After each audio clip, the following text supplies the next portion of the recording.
இந்த எங்கள் பயணத்தில் ஆரம்பம் முதல் எங்களை தாங்கி பிடித்து இந்த மேடை வரை கொண்டு சேர்த்ததில் பெரும் பங்கு உங்களுக்கும் உள்ளது. அது மறுக்க முடியாத உண்மை. நீங்க எப்ப வேணா இது எப்படி இருக்குன்னு தெரியலன்னு ஒரு அங்கலாய்ப்புடன் யாருமே பேசலைங்கிறது எங்களுக்கே ஆச்சரியமா இருந்தது. வழக்கமா அப்படி பார்ப்போம் வரட்டும் அப்படின்றது. அதுக்கு முன்னாடி நீங்களே அதை உங்கள் எதிர்பார்ப்பை உங்கள் கண்களின் மூலம் காட்டுகிறீர்கள் எங்களுக்கு. எனக்கு என்னுடைய யூனிட்டை பார்க்கும்போது முகதாட்சியம் கருதி நல்லா இல்லைங்கிறத நல்லா இல்லைன்னு சொல்ல மாட்டாங்க, நல்லா இருக்குங்கிறத ஒரு கை தியேட்டர் ரசிகர் மாதிரி கை தட்டி விசில் இல்லாம அடிக்க முடியும். அதனால நல்லா இருக்கு சார் அப்படின்னு சொல்லிட்டு போயிடுவாங்க. கொஞ்சம் அழுத்தி தான் வாசிப்பாங்க. ஆனால் நான் அவங்க கண்ணை பார்த்துக்கிட்டே இருப்பேன். ஏன்னா அவங்க எல்லாருமே சீசன்டு பீப்புள். இதுல இங்க வந்து கத்துக்கலாம்னு வந்தோம் சார்ங்கிறவங்க யாருமே கிடையாது. கத்துக்கிட்டு வந்தவங்க தான். டெக்னீஷியன்ஸா இருக்கட்டும், நடிகர்களா இருக்கட்டும், அவங்க கூட வேலை செய்யும் போது அவங்கள் முகத்தில் பார்க்கிற சந்தோஷத்தை அது அப்படியே ஒரு பெரும் தொற்று. அது யூனிட்டுக்கே தொற்றிக்குச்சு. அதை உங்களுக்கும் வழங்க வேண்டும் என்பதுதான் எங்கள் ஆசை. எங்களுக்கு வேற பெரிய பெருமைகள் இப்படி பண்ணிருக்கோம் அப்படி பண்ணிருக்கோம் பேசுறதை விட ஒரு க்ளோஸ் அப், அது சிம்பு சார் தான் இருக்கட்டும், இல்ல ஒரு சின்ன பையன் தான் இருக்கட்டும், அது எடுக்கிறதுக்கு ஒரு 50 பேர் வேலை செய்வாங்க. திரை பூரா ஒரு முகம் தான் இருக்கும். அது அப்படி அதுக்கே அப்படின்னா இதுல நீங்க பாருங்க, காரை புரட்டி போட்டு தமிழ் சினிமாவையும் புரட்டி போடணுங்கிறது தான் எங்களுக்கு ரொம்ப நாள் ஆசை. அதை செய்ய முயற்சி பண்ணிட்டே இருக்கோம். எல்லா நேரமும் தூக்க முடியாது, யாராவது உதவிக்கு வேணும். புரட்டி போடுறதுங்கிறது பெரிய விஷயம். கொஞ்சமாவது அதை நகர்த்தலாம் நாங்கள் விரும்பும் திசை நோக்கி அப்படின்னதுல இதுல எங்களுக்கு கிடைச்ச படை வீரர்கள் நிறைந்த படை. அதுவும் பிஹைண்ட் த சீன்ஸ்ல நீங்க பார்த்தது ஒரு கிளிம்ஸ் தான். ட்ரெயின்ல வேகமா போகும்போது சீனரி தெரியுற மாதிரி உங்களுக்கு தெரியும். நாங்க கிட்ட ஜங்ஷன்ல நின்று எல்லாரையும் வண்டியில ஏத்திக்கிட்டு வந்தவங்க எத்தனை பேர் உழைத்திருக்கிறார்கள்.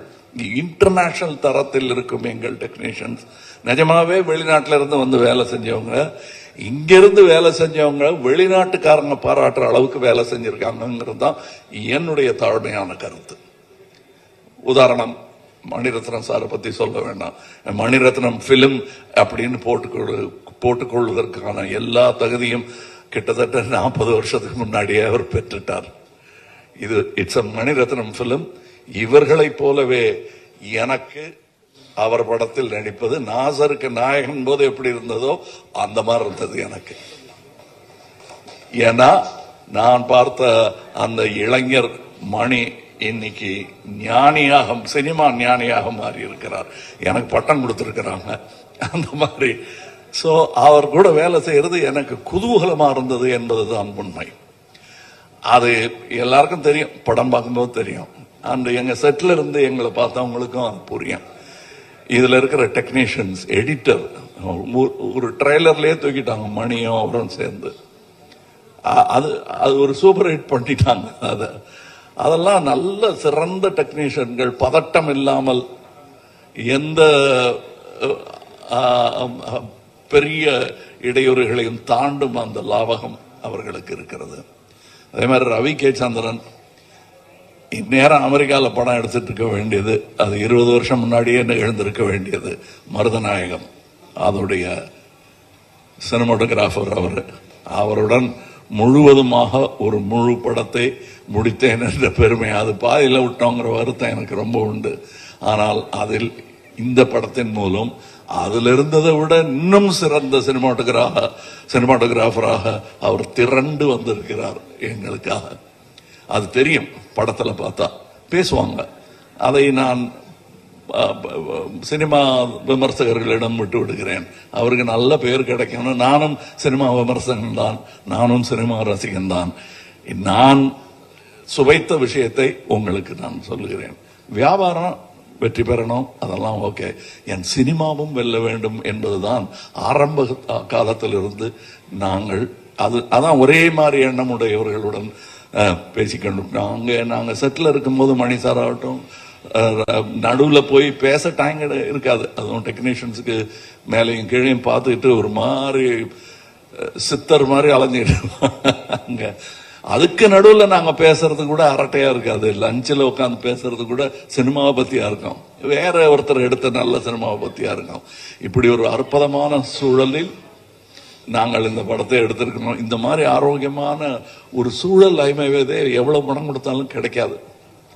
அது எனக்கு கிடைத்தது, ராஜ்கமலுக்கு கிடைத்தது. ராஜ்கமலுக்கு பின்னாடி இருக்கிற அந்த இன்டர்நேஷனல்ங்கிற அந்த வார்த்தைக்கு முழு அர்த்தத்தை மணிரத்னம் எங்கள் டெக்னீஷியன்ஸ் கொடுத்திருக்கிறார்கள். இதில் உள்ள கலைஞர்கள் சின்ன சின்ன பாத்திரம் பண்ணவங்க. ஒரு சின்ன பையன்லாம் ஆக்ட் பண்ணியிருக்காரு, ஒரு 50 படம் பண்ணியிருப்பாரு அந்த பையங்கிற மாதிரி பண்ணியிருக்காரு. அதுக்கு நிஜமாவே 100-200 படம் பண்ணவங்கலாம் சின்ன சின்ன வேஷங்கள் பண்ணியிருக்காங்க. இந்த சந்தோஷத்துக்காக, மணி சார் கூட ஒர்க் பண்ணுங்கிற சந்தோஷத்துக்காக தான் பாதி பேர் வந்தாங்க. சம்பளம் 2ஆம் பட்சம் தான் அவங்களுக்கு. இது எங்களுக்கு தெரிந்த உண்மைங்கிறதுனால சொல்றேன். நாம வையாபுரி மாதிரி ஆர்டிஸ்ட் எல்லாம் நாங்கள் கண்டெடுத்தவர். அவர் அவர் ஜூனியர் ஆர்டிஸ்டா இருந்த போது நாங்க கண்டெடுத்து இவர் அப்படின்னு பார்த்து கூப்பிட்டது அவர். இன்னைக்கு அவர் எங்க கூடயே உட்கார்ந்து சீட்டு கிடைச்சாச்சு, உட்காந்துடணும். அது ரொம்ப கஷ்டம். அந்த நிலையிலிருந்து வந்த அவருக்கு தான் தெரியும். இன்னைக்கு இங்க ஜோஜோ இல்ல, இப்ப இந்த முன் வரிசையில் அமர்ந்திருக்கிற எல்லாருமே என் நண்பர்கள் தான். அவங்களுக்கு இந்த வாய்ப்பு கிடைச்சது எனக்கு பெருமையா இருக்கு. நீங்க படம் பார்த்துட்டு இவங்களெல்லாம் பத்தி நான் பேசுறேன். ஏன்னா இப்ப பேசும்போது அவர்கள் பெயரை மட்டுமே குறிப்பிட வேண்டி வரும். அவர்கள் திறமையையும் பத்தி பேசுவதற்கு இன்னொரு விழா நடக்கத்தான் போகிறது என்று எனக்கு தோன்றுகிறது. அந்த விழாவில் உங்களுடன் பேசுகிறேன். மற்றபடி எனக்கு உறுதுணையாக இருந்த தமிழ்நாட்டிற்கே நன்றி சொல்ல வேண்டும். நான் மேடையில் பேசும்போது உயிரே உறவே தமிழே என்று சொன்னதற்கான அர்த்தத்தையும் நான் முழுமையாக உணர்கிறேன். இது உங்களுக்கு நன்றி சொல்வதும் எங்கள் குதூகலத்தை பகிர்ந்து கொள்வதற்காகவும் மட்டுமே ஏற்பாடு செய்யப்பட்டது. நம்ம எல்லாம் உட்கார்ந்து சாப்பிடுவோம்.